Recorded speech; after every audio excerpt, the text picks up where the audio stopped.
तच्छंयोरावृणीमहे गातुं यज्ञाय गातुं यज्ञपतये दैवी स्वस्तिरस्तु नः स्वस्तिर्मानुषेभ्यः ऊर्ध्वं जिगातु भेषजं शं नो अस्तु द्विपदे शं चतुष्पदे ॐ शान्ति शान्ति शान्तिः. Namaste to all, particularly to the Matru Devis sitting here. We are going to continue the folk traditions session of yesterday. We have Dr. Rinkoo, Wadhera, Professor Sharada Tallam, who were part of the folk traditions session. Because of the time convenience for them, we had to shift the session to today. There was a question Dr. Ganeshan was asking about Uttar Pradesh yesterday. This is the paper, Ganeshan ji. Dr. Rinkoo Wadhera is going to talk about altering destiny narrative and ritual in Shri Ahoi Aathe Vrat Katha at Kashipur. Ma'am, over to you. Namaste to all present. My paper is titled Altering Destiny, Narrative and Ritual in Shri Ahoi Aathe Vrat Katha at Kashipur. First of all, I would like to convey my gratitude to Dr. Nagaraj Paturi, Sumedha ji, V. Srinivas ji and Koti Ramaprasad ji and the entire Indica team for accommodating an online presentation and for giving me this opportunity. To begin with, my paper. The first slide, please. In the Indian folk traditions, rituals like vratas are not just a medium for communication with the sacred. They are powerful life-transforming instruments too. The Ahoi Aathe Vrat Katha is one such ritual which is performed by the women of Uttar Pradesh and parts of Madhya Pradesh. This paper discusses the nature of the Vrat, its efficacy as an embodied ritual, and the agency of women who achieve oneness with the divine through two conduits. One is the medium of darshan, the second is the framework of the Vrat. An attempt has also been made to understand the role of reference frames composed of a women-only space framework for which contributes to the ritual efficacy. I thank Dr. Paturi for suggesting this aspect. This study was conducted at Kashipur, which is a small town which now forms a part of Uttarakhand but was a part of Uttar Pradesh earlier. And this study was conducted amongst the Chaturvedis of Kashipur. There are 10 families of Chaturvedis there, and I am also a Chaturvedi from my natal side.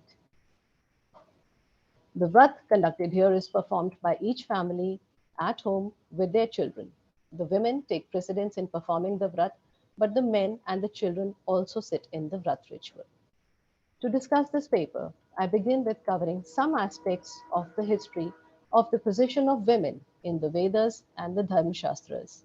And from there on, I proceed to look at this worldview as reflected in the Vrat rituals. Thereafter, I have expanded on the significance of rituals at two levels: rituals for women and rituals as performed by women. Now, we are a society who have cherished order in all spheres, be it language, be it society, be it the conduct of people.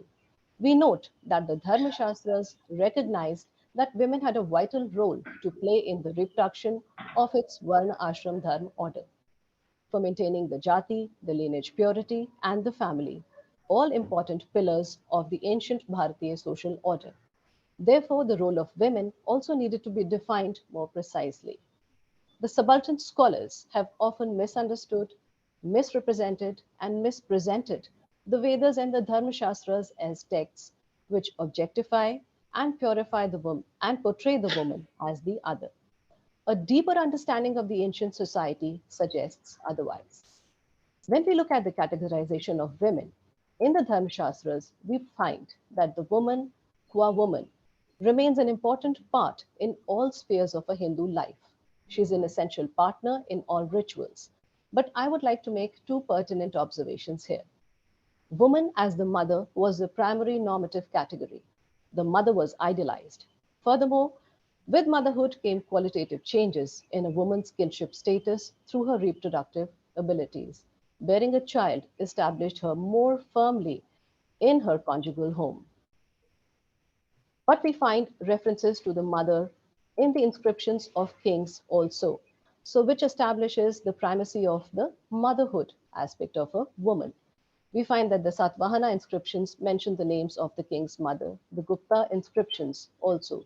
Samudragupta often mentions the mother's name, Kumara Devi, and also refers to himself as Lichavi Dohitra.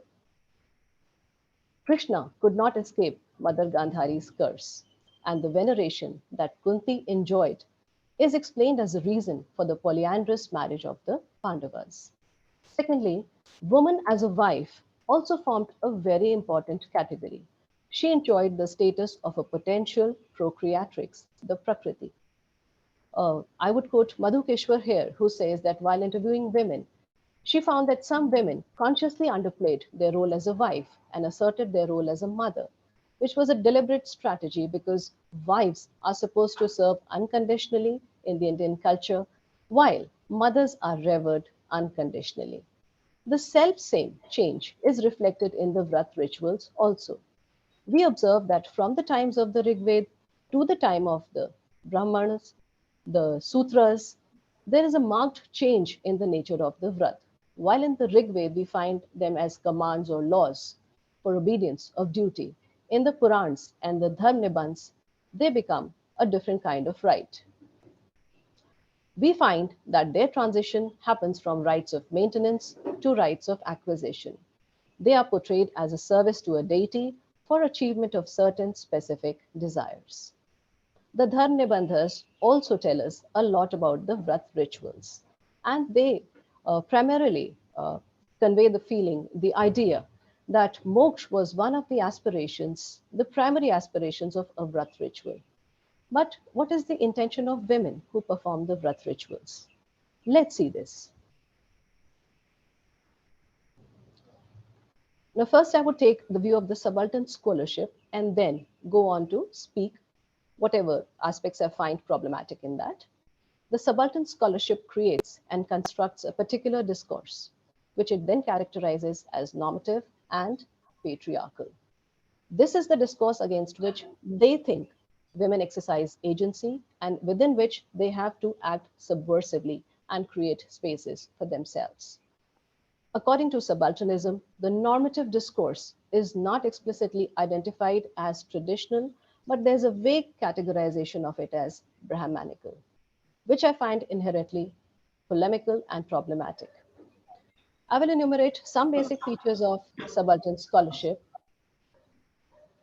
and then proceed to give my arguments against each. The first assumption of subaltern scholarship regarding the position of women is patrilocal residence, in which the woman marries and goes to her husband's house. Perfectly fine. But they also say that when the daughters move out of their natal household, they have to assume subjugated and suppression in their conjugal households, and also the natal ties, the ties with their maternal houses, are supposed to be suppressed. We find counters of this in the Mahabharata, where Ulupi, the Naga princess, and Hidimba, the Rakshasi, never moved out of their natal homes. But of course, we can consider them outside the pale of the Aryan society. But a more recent example and a continuing example of this affiliation to the natal home is found in the Garhwal region, where the outmarried daughter, who's called Dhyani, is invited to her natal home in the month of Chaitra, the season that is going to continue from now on. And she is also worshipped as Devi Nanda in a very famous pilgrimage of the Nanda Devi Rajjat, in which goddess Parvati, an outmarried daughter of Garhwal, is invited back to her natal home and revered. The second problematic assumption of the subaltern scholarship during about the rituals and women is that they assume the ideological self-abasement of women. But we find examples from Malvika Agnimitra in which Ma'am, sorry to interrupt you. Are we following the slides also? we are at the first slide only, sir. Yeah, sorry. Thank you. Ji. Ma'am, please we keep talking to the audience. It looks like you are reading out from a paper. If you are in conversation with the audience, it will Ji. make the presentation interesting. Ji, I'll do that.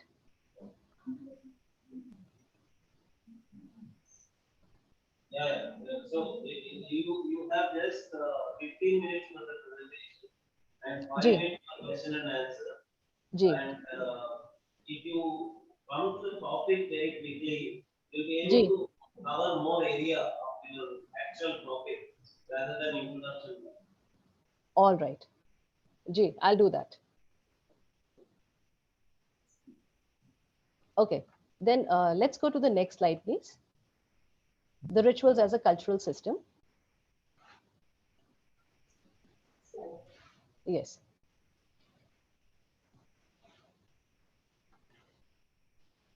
In this slide, I have proposed that women form a specific cultural system within which they have a specific register, a language, which they use for the worship of the deity and during the darshan of the divine, in which they assume that once they are one-in-one communication with the deity, they have a specific connection with her, and there is a certain cognition which happens during this process.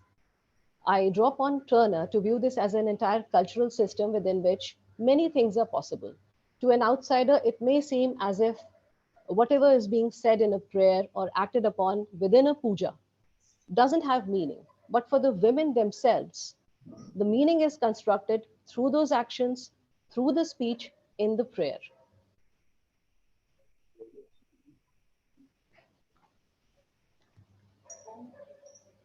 I would also take this example to interpret Durkheimian ritual ideology or idea, in which Durkheim takes the example of the totemic ritual worshippers.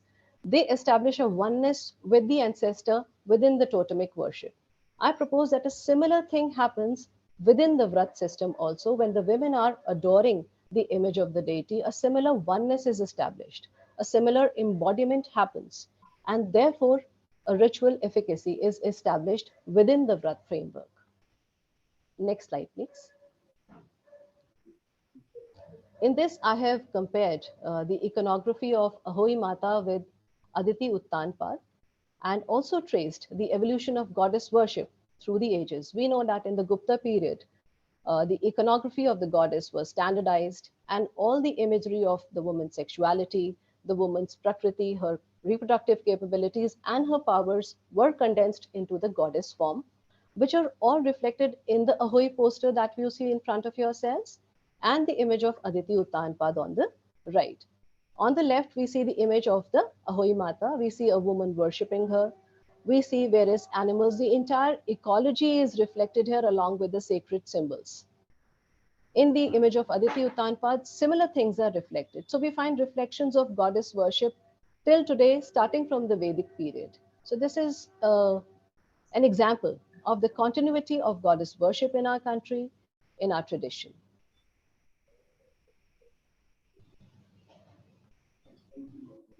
Let's go to the next slide, please.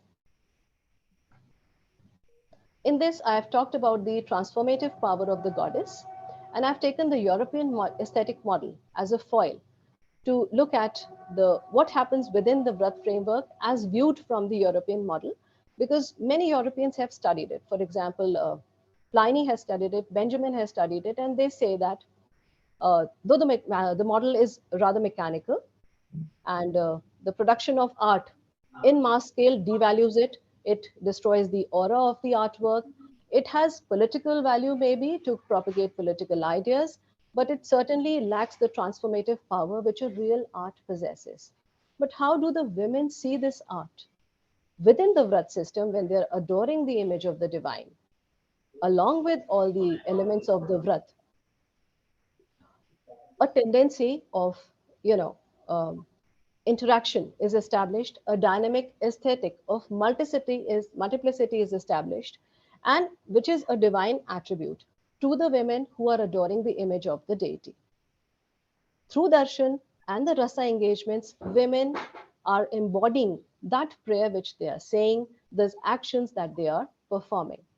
I propose that the ritual efficacy of the Ahoi Aathe Vrat Katha is contributed by many elements, which can be categorized as an entire system, the image of which we saw earlier, which is composed of darshan, the bhakti ras that is created during the puja ritual, gazing at the deity's image, the katha narration, and the arti, followed by the consumption of prasad, the very powers of the goddess are consumed by the women, which empower them.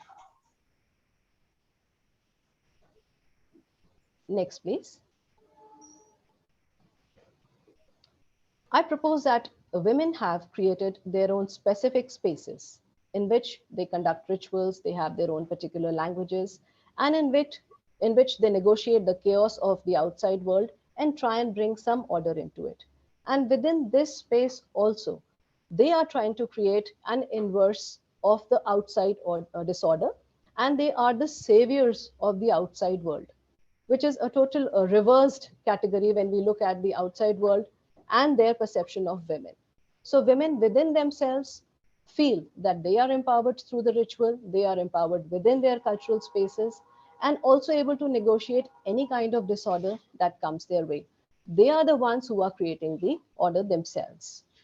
One of the aims of this paper, therefore, has been to talk about the hidden meanings that are conveyed during the puja ritual.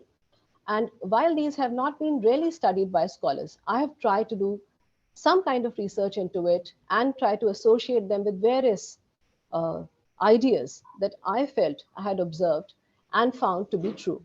When women perform the Vrat ritual, they are looking at it as a cause and effect relationship. They perform the Vrat, something happens. So a cause and effect relationship is established, and therefore they feel that it is an effective process. We have numerous scholars like Gloria Goodwin Raheja, Veena Talwar, Oldenburg, who have talked about the agency of women.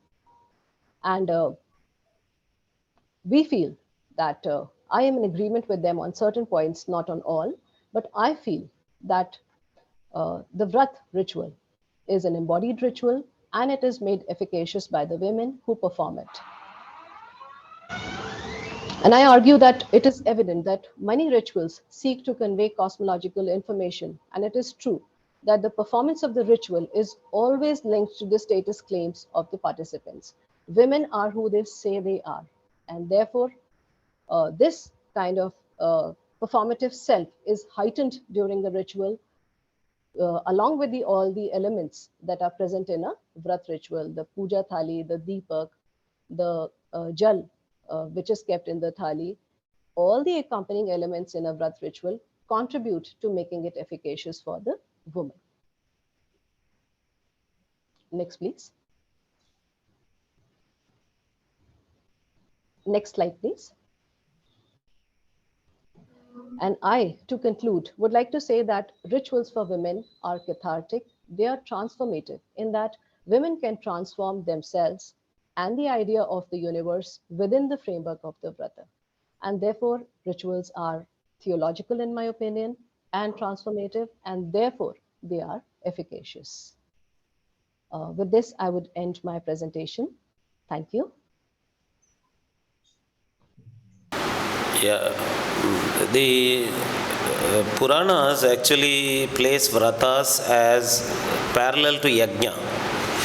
And yajna karma, as per Mimamsa, is classified into several varieties. One of them is kamya. A vrata can be a kamya yajna also.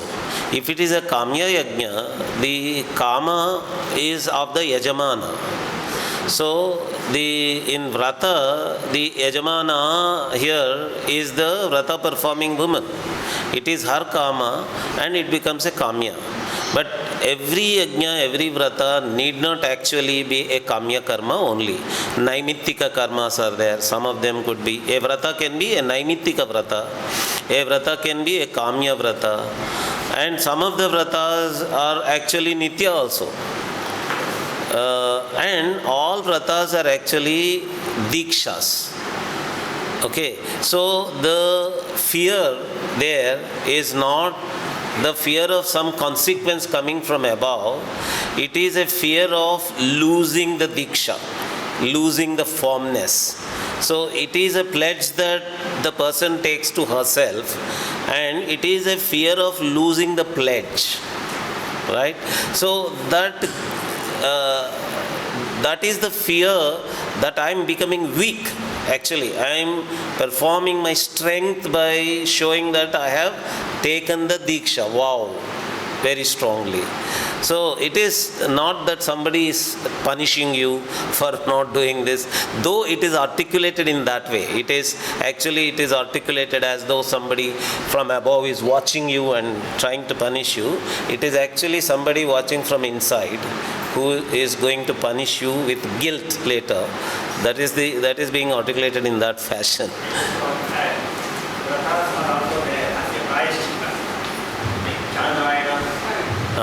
Krishna, Chandrayana are prescribed as Prayashchitas. Yes. They are also Vratas. Yes, they are also vratas only. All vratas are actually diksha. There is a strong vow that you want to perform a certain activity in that way, come what may. That come what may, that perseverance. In Alankara Shastra, one of the Veera forms is Dharma Veera. Okay, so all the vrata performing individuals are in a Dharma Veera form. They are Veera people. And all are with some Desire, yes. desire. Okay, so that Dharma Veera is what is empowering them. Okay.